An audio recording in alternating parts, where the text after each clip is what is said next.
is our never-ending story.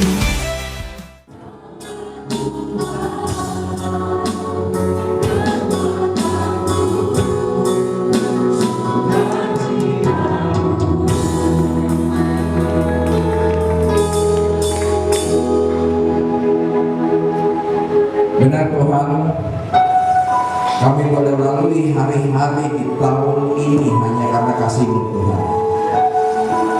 Kasih yang tidak terbatas, kasih yang sejauh langit dari bumi Tuhan. Kasih ada yang dalam setiap langkah kami, setiap hari-hari kami Tuhan. Bahkan kalau pada malam hari ini kami boleh ada di sini, itu semua karena kasih Tuhan. Kasih yang mengizinkan kami, kasih yang menyayangi kami, kasih yang mau memberkati kami lewat firman-Mu. Urapi hati lidah bibir hamba, supaya apapun yang disampaikan merupakan isi hati Tuhan. Sembunyikan hamba di balik salib-Mu Tuhan. Biarlah nama Tuhan Yesus saja terus dipermuliakan dalam hidup kami. Terima kasih Yesus. Haleluya. Amin. Shalom.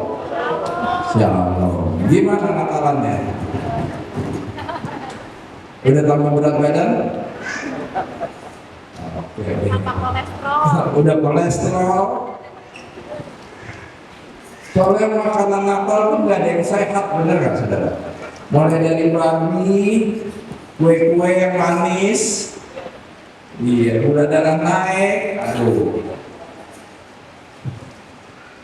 Terus terang khotbah di tanggal segini gak enak. Gak enaknya gini, 28 apa 25 udah lewat, 31 belum datang.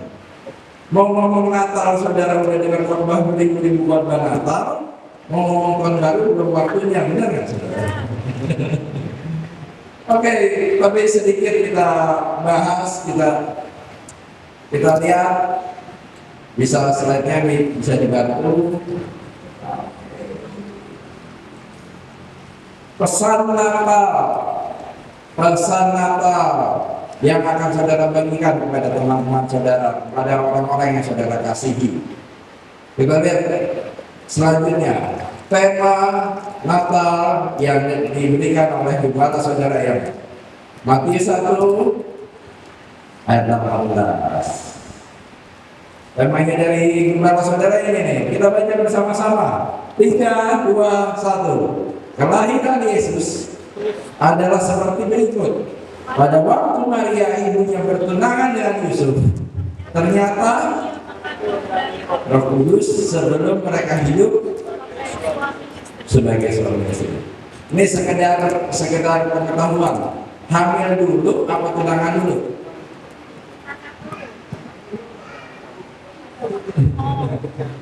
Ayo coba jangan gembalanya yang jawab, hamil dulu apa tunangan dulu?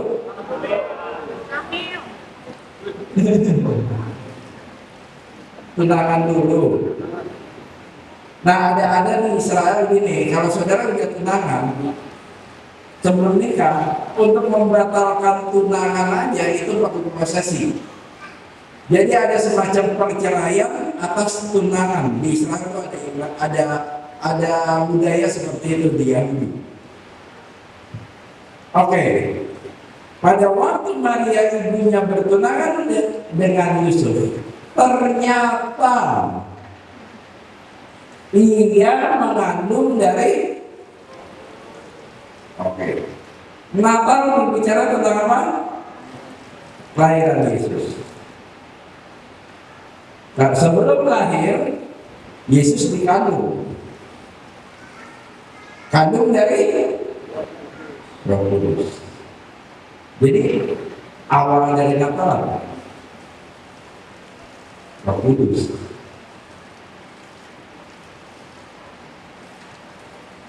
Kita lihat selanjutnya. Saya turun dulu saudara, biar enak aja gitu ya. Banyak pergeseran makna Natal yang terjadi di orang Kristen. Contoh, saudara masuk bulan Desember, Jujur-jujuran sama saya.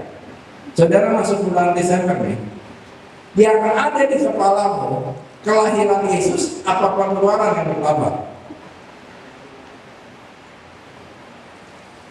Jujur-jujuran aja.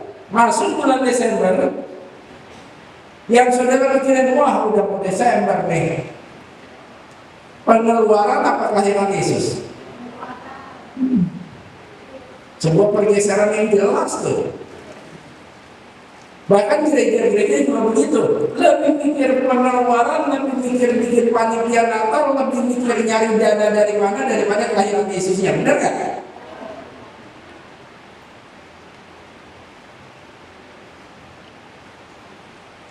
Itu yang banyak dipikirin orang. Ada sebuah pergeseran, makanya dari tadi seperti saya bilang gitu. Saudara tahu Maria dikandung Roh Kudus, tapi ini nggak pernah jadi titik fokus banyak orang, benar nggak saudara? Banyak pergeseran makna Natal yang terjadi. Buat banyak orang Manado, kalau belum ada babi dan kue-kue di rumah berarti saudara tidak Natalan. Almarhum mama saya nih kalau belum ada, aduh kasihan kita nggak Natalan, kok kita nggak Natalan. Mau ada babi nih, mau nggak ada tetap aja. Ya Yesus lahir.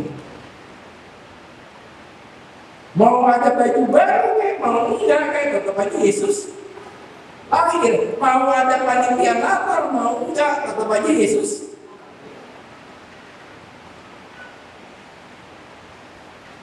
Simpel yang saya ngomong ya, cuma menahok ya. Lebih penting maknanya saudara jadi ketua Natal atau lebih penting Yesus lahir? Lebih penting semua euforia Natal apa lebih penting Yesus lahir?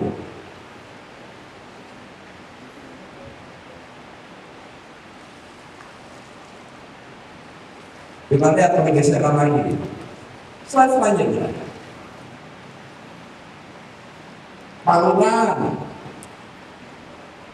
Sesimpel itu, palungan. Kata yang saudara dengar kalau cuma Natalan, benar nggak?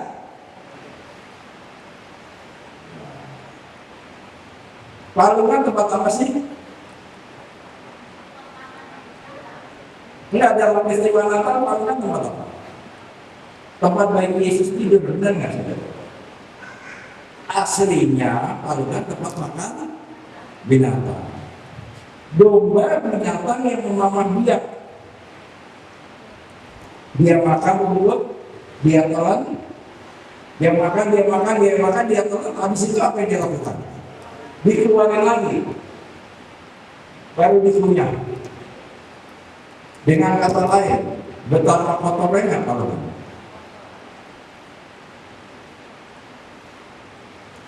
Kotor nggak palungan? Kotor. Untuk banyak ibu-ibu yang pernah punya anak di sini, mungkin nggak kalau anak ibu di palungan. Kalau harus melahirkan di kandang domba, mungkin saudara akan taruh di ujung kandang yang saudara bersihin, benar nggak saudara? Bukan di palungan. Kenapa sih Yesus harus di palungan? Kenapa sih Yesus harus di palungan? Nggak ada tempat pak, nggak ada box bayi. Men, yang lahir Tuhan. Kalau dia mau sediain box bayi paling mahal dari Mother Care, bisa nggak?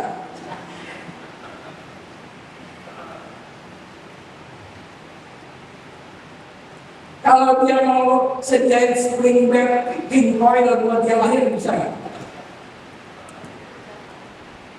Tuhan kita bukan Tuhan yang asal-asalan. Tuhan yang perlu perencanaan, benar nggak saudara? Kenapa Yesus harus dipalungan? Tadi palungan tempat apa? Tempat makan domba. Kenapa si bayi Yesus harus dipalungan?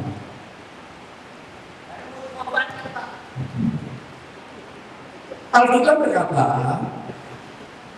Alkitab berkata, Yesus adalah gembala, yang dombanya siapa? Kita. Tadi palungan tempat makan. Kenapa Yesus tidur di palungan?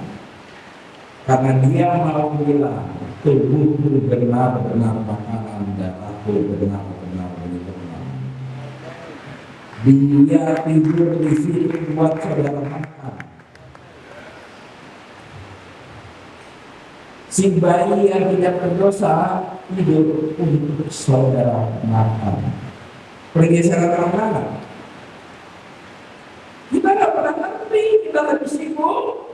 Saudara lebih sibuk malah nanas, jadi selek, dibanding mikirin kenapa dipalungkan, benar nggak saudara? Saudara lebih sibuk mikirin, panitia Natal seragamnya apa ya? Saudara lebih sibuk, mau Natal nih bro, kita belum bikin rambut, ya nggak saudara?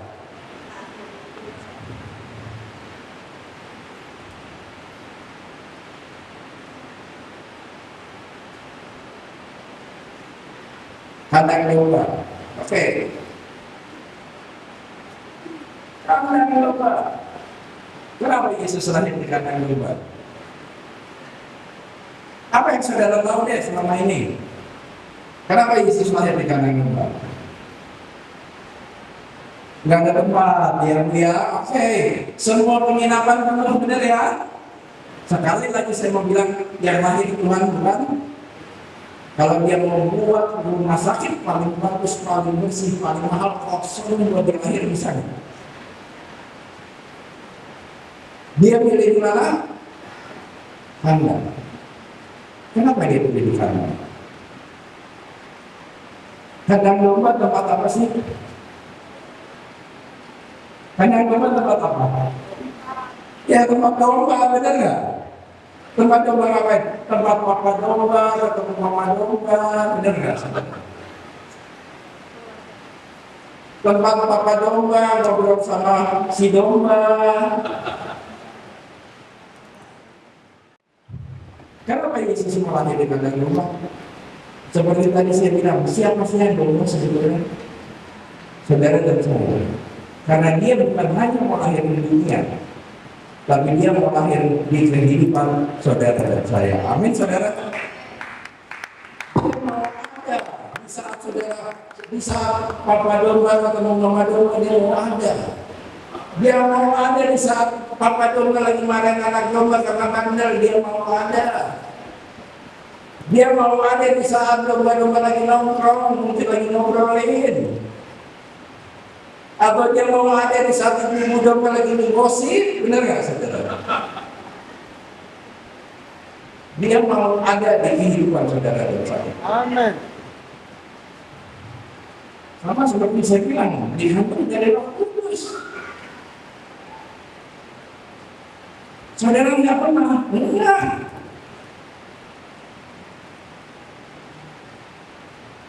Bahkan Cingura nih, saya minta gembalanya nggak usah jawab, pasti tahu. Saudara-saudara yang lain tolong jawab. Orang Majus, ya, pernah dengar orang Majus? Ya, siapa orang Majus? Oke, melihat bintang, benar nggak saudara? Dalam setiap drama Natal, orang Majus datangnya kemana? Kandang domba, benar nggak? Kalau saudara baca di Alkitab, orang Majus datang bukan waktu Yesus bayi, tapi Yesus sudah anak. Ayatnya di mana? Saudara cari di Matius. Biar kita mikirlah, masa dicariin mulu, benar nggak saudara?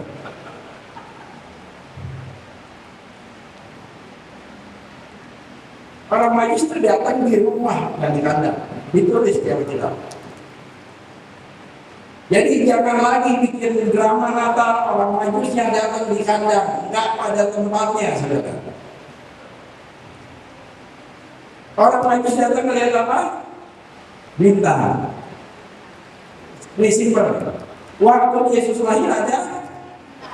Jadi waktu orang Majus lihat bintang, Yesusnya baru lahir. Perjalanan dari tempat dia ke Yesus kurang lebih 3 bulan, 4 bulan.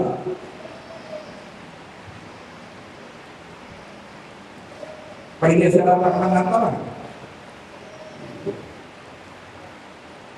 Dikandung dari Roh Kudus. Waktu malam Natal kemarin, gembala saudara bilang, Roh Kudus itu seperti ruah, tidak kelihatan, tapi ada. Benar nggak?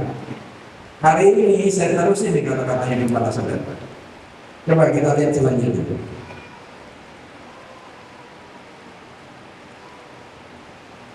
Kita baca dulu Efesus 4 ayat 30. 3, 2, 1. Dan janganlah kamu mendukakan Roh yang telah memeteraikan kamu menjelang hari. Oke. Ada satu ajaran namanya fisika kuantum yang masuk ke dalam ajaran kekristenan. Mereka menyamakan Roh Kudus dengan energi.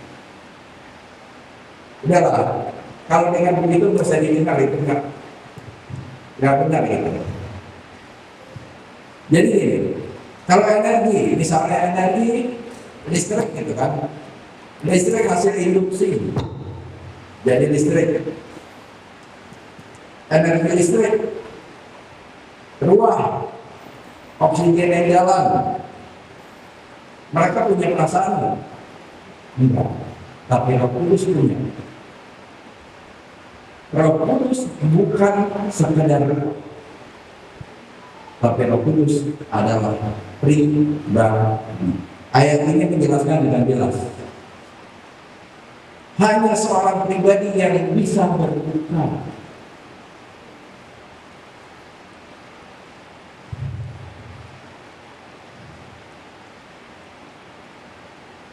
Jadi Roh Kudus yang di dalammu, Roh Kudus yang memulai hamil Maria, Roh Kudus yang dikirim Tuhan Yesus sebagai penolong sampai hari ini, itu adalah seorang pribadi. Roh Kudus yang selama ini saudara cuekin, Roh Kudus yang kalau saudara cari kalau saudara perlu doang, bahkan Roh Kudus yang saudara kadang bikin buat gaya-gayaan. Kenapa saya bilang banyak orang gaya-gayaan? Simpel. Mohon maaf sebelumnya, mohon maaf. Kalau saudara melihat orang berbahasa, saudara pikir rohaninya lebih tinggi kan? Mohon maaf, itu salah satu karunia.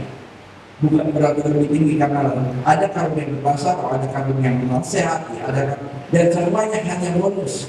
Tidak ada hubungannya karunia dengan keselamatan. Dan dengan gayanya saudara kadang-kadang merasa kalau dapat satu karunia dan saudara merasa lebih rohani dari yang lain. Tidak ada alat ukur rohani sampai hari ini. Tidak ada nih tembakan kayak tembakan kalau periksa anak-anak tuh. Tapi yang rohani gitu. Kita bilang, oh rohaninya tinggi nih. Pokoknya rendah, tidak ada alat ukur itu. Saudara kadang gaya-gayaan. Mentang-mentang sering gereja itu kadang-kadang kesandungannya darah Yesus gitu ya. Pakai matamu saudara Yesus. Karena darah Yesus sudah menghapus dosa, bukan untuk membuat saudara kelihatan keren bersandung. Gak enak ya? Gak enak ya dengar ya? Itu yang saya bilang sebuah penyimpanan. Roh Kudus pribadi, dia bisa berduka, dia bisa bersolat.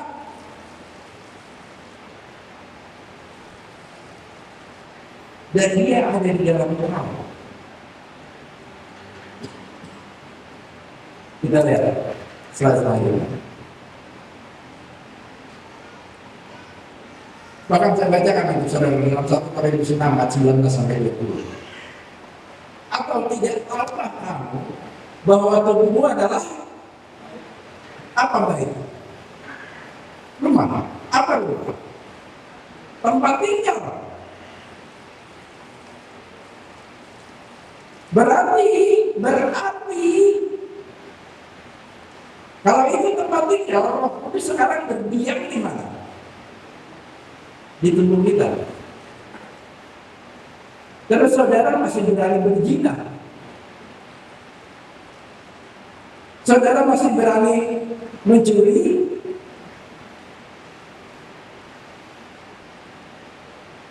saudara masih berani narkoba, seks bebas, betapa memalukannya.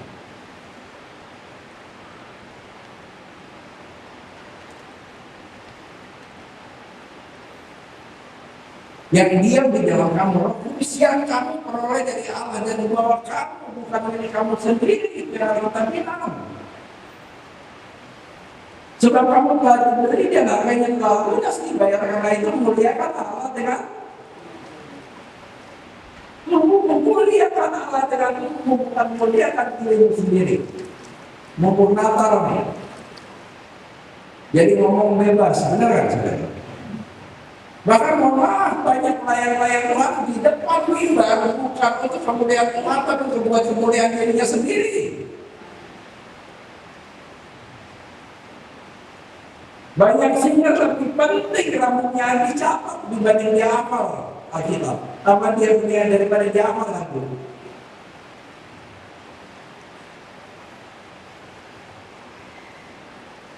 Makanya akhirnya banyak pemain musik, banyak singer nyanyi lari, asal-asalan. Sehingga akhirnya saudara mulai tidak menghargai pelayanan itu sendiri, karena yang saudara tinggikan akhirnya cuma dirimu supaya kelihatan keren. Dan hari ini saya mau bilang saudara, betapa memalukannya engkau. Saudara itu pelayan. Bahasa aslinya duros, artinya budak. Bahasa Jawanya batur, bahasa Indonesianya pembantu. Enggak keren, saudara jadi pelayan bukan naik grade, tapi saudara sedang turun. Dan saudara jadi pelayan cuma untuk gaya-gayaan, keren-kerenan.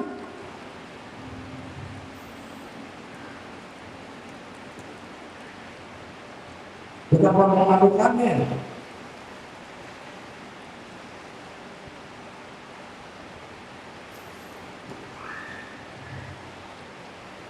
Saya pernah punya teman, ini serius, saya pernah punya teman.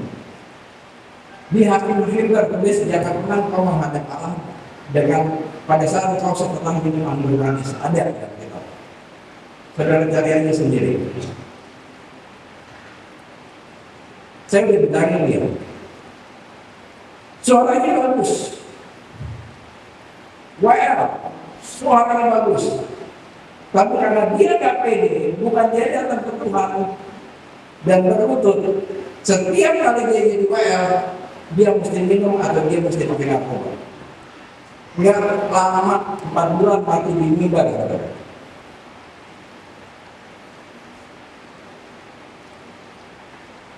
Ini sih nggak akan lakuin.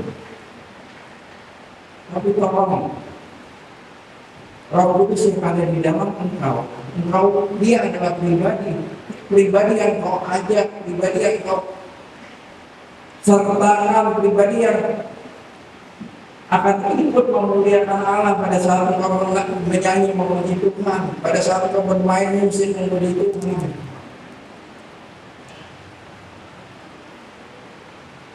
Dan tubuhmu adalah baik Roh Kudus. Sama, seharusnya engkau merayakan Natal datang dengan tubuh yang baik Roh Kudus.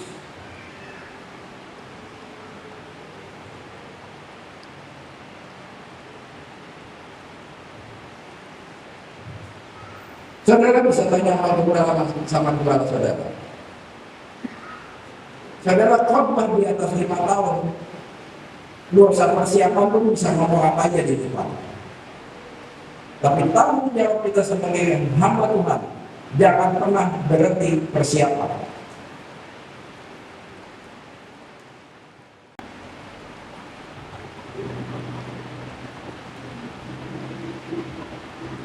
Kita lihat selanjutnya.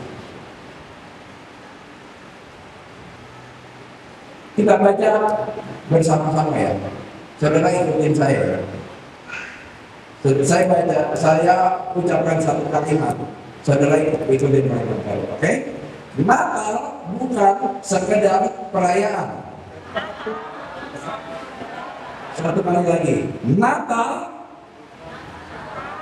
bukan sekedar perayaan. Tapi Natal awal dari sebuah kehidupan.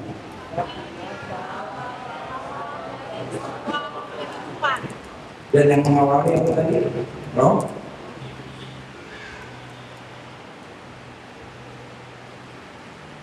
Natal tanpa ayah atau Natal dari sebuah. Gini saudara. Kalau saudara baca di Alkitab, cuma 2 kali dalam tentara surga bersorak, benar kan? Pertama waktu Yesus lahir. Yang kedua, waktu ada satu orang bertobat. Kenapa? Tanpa kelahiran Yesus, orang tidak bisa bertobat. Saudara akan hidup bukan dalam kasih karunia, tapi hidup dalam hukum Taurat, di mana saudara harus memotong domba tiap kali, saudara. Tanpa kelahiran Yesus, saudara. Sekarang jangan bertobat, saudara datang dengan hati yang hati, saudara datang ke Tuhan, kita ampun, beres. Benar kan, saudara? Kalau dulu nggak segampang itu. Saudara mesti nabung beli domba, kalau belum punya domba, saudara beli merpati.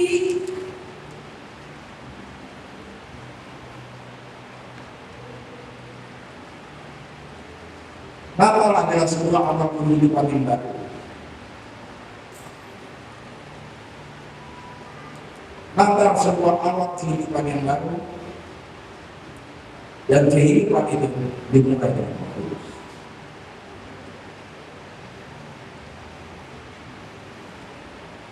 Dan kita mau masuk tahun yang baru, benar. Ini kan yang saya bilang. Gak enaknya khotbah di tanggal-tanggal segini, benar gak? Natal udah lewat, tahun barunya mesti kita singgung.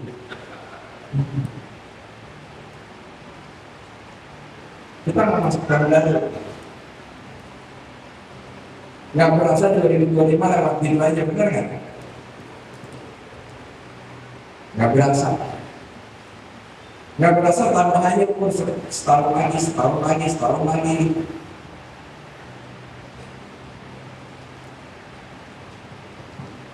Dua hari lalu ada teman saya yang ini yang saya mau bilang, kita nggak pernah tahu kapan waktunya. 2 hari yang lalu teman saya lagi khotbah di pagi rumah pendeta DKI. Di situ saya pikir, kita nggak pernah tahu. Tapi pada saat kau mempersiapkan dirimu, pada saat kau menjaga dirimu dengan pribadi yang ada dalam dirimu, engkau tidak pernah takut kapan itu dipanggil. Benar kan? Kalau orang dunia ngomong kadang begini ya, orang dunia ngomong begitu. Orang baik seperti dipanggil Tuhan. Benar kan, saudara? Berarti yang tua-tua di sini nggak ada yang baik ya?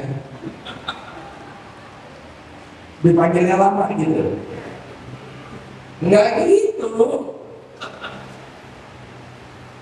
Mazmur bilang waktu kau hidup 60, 70, 80 tahun. Kejadian bilang kau umurnya 120 tahun. Benar nggak saudara? Tapi hari ini saya mau bilang, umurmu mungkin di dunia cuma segitu. Tapi engkau punya kehidupan selama-lamanya di surga. Amin saudara.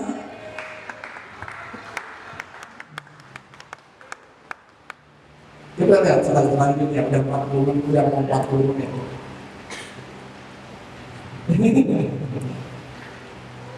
Iya, kalau saudara belajar ilmu khotbah nih, homiletik dan hermeneutik, itu pertama kali diajarin, percuma khotbah lama-lama. Kenapa? Daya tangkap manusia cuma 30-40 menit.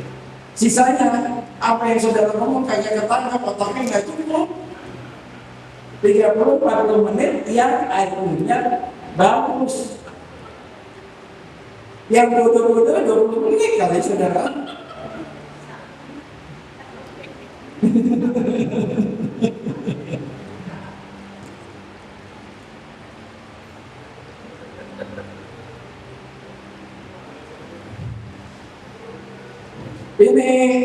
dua ayat pesan dari saya untuk saudara memasuki tahun yang baru. Saudara memasuki tahun yang baru, saudara punya banyak resolusi yang baru, saudara punya banyak harapan yang baru, saudara punya banyak cita-cita yang baru, bahkan beberapa mungkin ingin punya pacar baru, ya nggak? Tapi jangan pernah minta suami atau istri yang baru, enggak.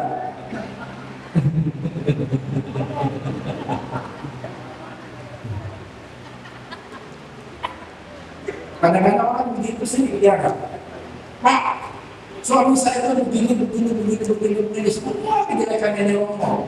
Pak, istri saya itu begini. Hari ini saya mau bilang sama saudara, dulu yang ini siapa? Kenapa yang dibikin musik pendeta? Benar nggak? Yang ini kan dulu. Waktu setahun 2 tahun pertama, saya nggak ada yang sampai tangan keringetan, benar nggak? Sekarang aja, mulai dijelek-jelekin apa segala macam. Ya kan memilih kamu.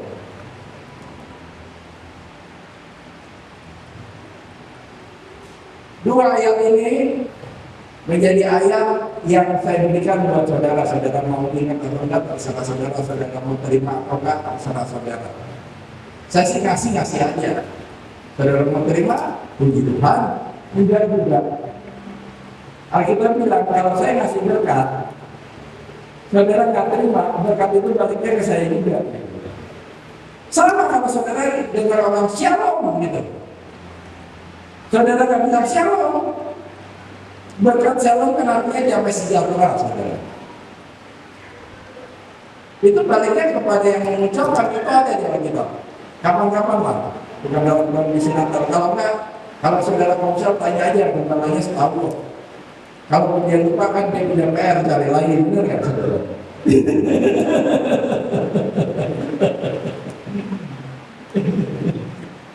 Nah, kita baca dua ayat ini bersama-sama ya.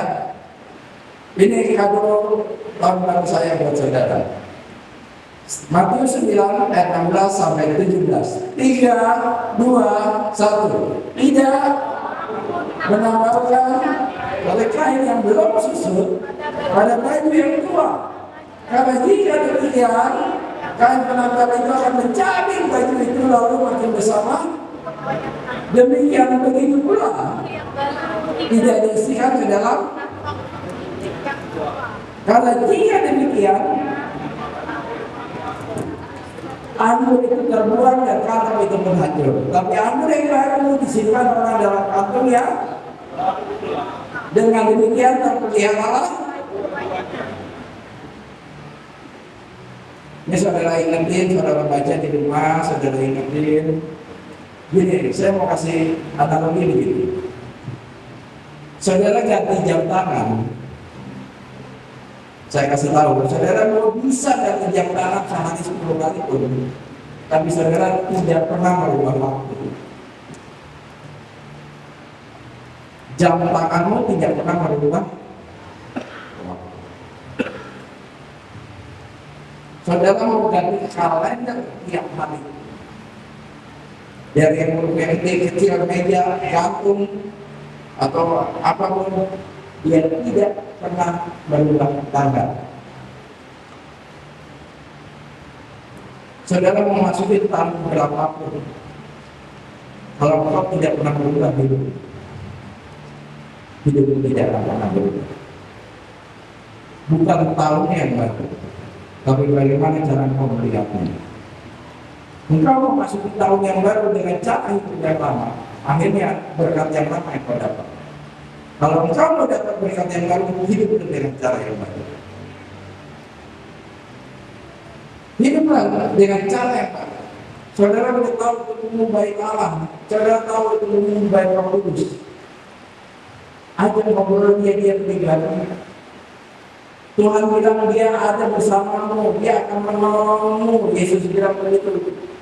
Dia dicurahkan atas engkau. Gembala saudara dapat visi ini dari Tuhan pasti. Natal bersama Roh Kudus. Dan hari ini biarlah hidupmu bersama Roh Kudus. Tempatkan yang penting di atas yang penting. Kalau engkau melayani Tuhan, pelayananmu lebih penting dari catatanmu. Ingat itu. Pelayananmu lebih penting dari apa yang kau pakai. Pelayananmu bahkan lebih penting dari masalahmu.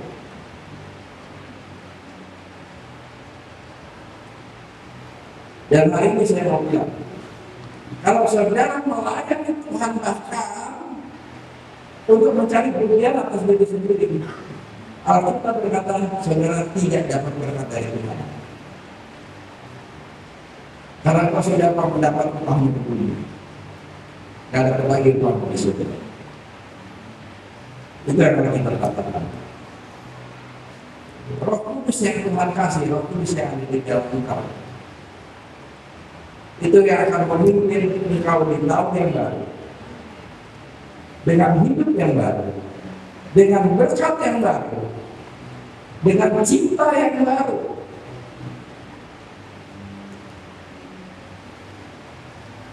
Bangunlah, kasih mula-mula engkau terhadap suamimu, terhadap istrimu.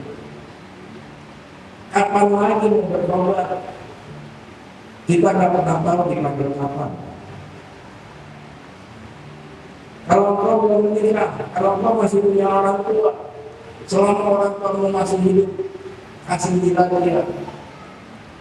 Percuma engkau bagusin hubungannya. Lebih baik engkau bahagiakan semasa dia hidup. Kalau engkau jadi pelayan Tuhan, melayani Tuhan, lihatlah Tuhan, bukan dengan. Dan hal-hal luar biasa akan terjadi dalam hidupmu. Amin, saudara. Roh Kudus yang ada di dalam engkau yang akan memimpin engkau, yang akan menuntun engkau, dan yang akan memberkati engkau. Saudara akan masuk tahun yang baru. Natal adalah sebuah awal dari kehidupan yang baru. Dan biarlah itu juga menjadi awal kehidupan yang baru, saudara. Bersama Roh Kudus dan terima semua berkat kasih karunia dari Tuhan, limpahan dari Tuhan. Amin, saudara.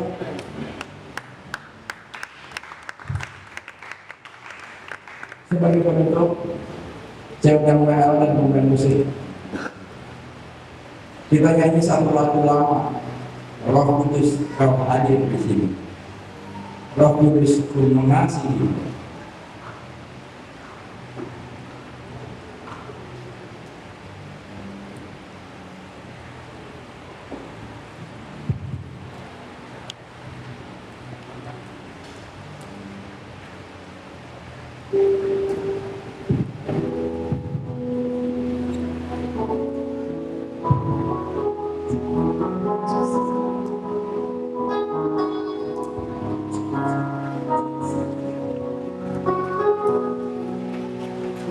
Saudara makin begini, kita nyanyikan lagu ini sebagai satu titik awal hidup yang baru bersama pribadi yang ada di dalam dirimu. Kalau hari ini kau masih hidup dalam dosa, inilah titik kau mulai bertobat sama Tuhan. Kalau hari ini pelayananmu masih pelayanan yang lain-lain, itu ada titik yang baru. Kau mulai yang baru dari Tuhan. Natal sebuah awal kehidupan yang baru dan menjadi awal dari sebuah berkat yang baru yang ada dalam kehidupanmu, kehidupanmu anak-anak, kehidupanmu sebagai anak muda dan kehidupanmu sebagai pelayan Tuhan. Tutup matamu, kita nyanyikan lagu ini yang kedua dan kau katakan Roh Kudus kau hadir.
ini adalah titik di mana engkau bisa memulai hidupmu yang baru.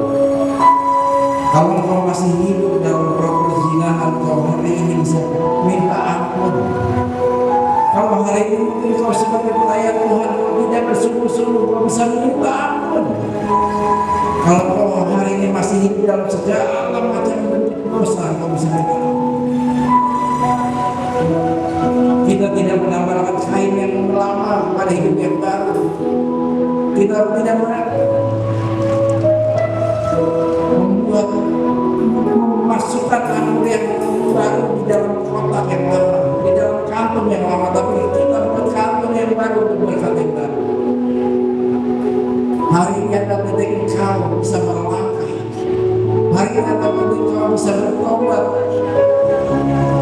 Roh Kudus yang ada di dalam engkau, yang akan menolong engkau, yang akan memulihkan engkau, bahkan yang akan memberkati. Tuhan Yesus, engkau telah mengirimkan roh-Mu yang kudus untuk kami, dan kami percaya roh itu pula yang akan membantu setiap anak-anakmu di tempat ini untuk memulai sebuah hidup yang baru, untuk meninggalkan semua dosa-dosa mereka, bahkan akan memulai untuk bersiap menerima berkat-berkat yang baru yang luar biasa. Kami percaya setiap kata, setiap kalimat dari setiap doa anak-anakmu di tempat ini tidak akan pernah berlalu dengan sia-sia, tapi semuanya akan menjadi berkat yang baru dalam hidup mereka. Terima kasih Yesus, terima kasih Bapak. Kita akan menyanyikan lagu ini sebagai penutup doa kita. Kita katakan terbuka hati.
Kami terang bagi jalan-jalan setiap kami.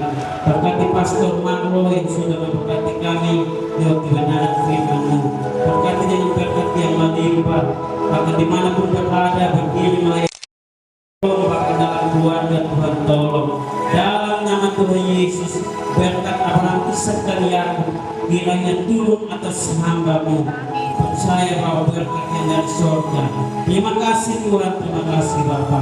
Dalam nama Tuhan Yesus kami berdoa mengucap syukur bagi kebenaran firman-Mu. Haleluya. Sama-sama kita berkata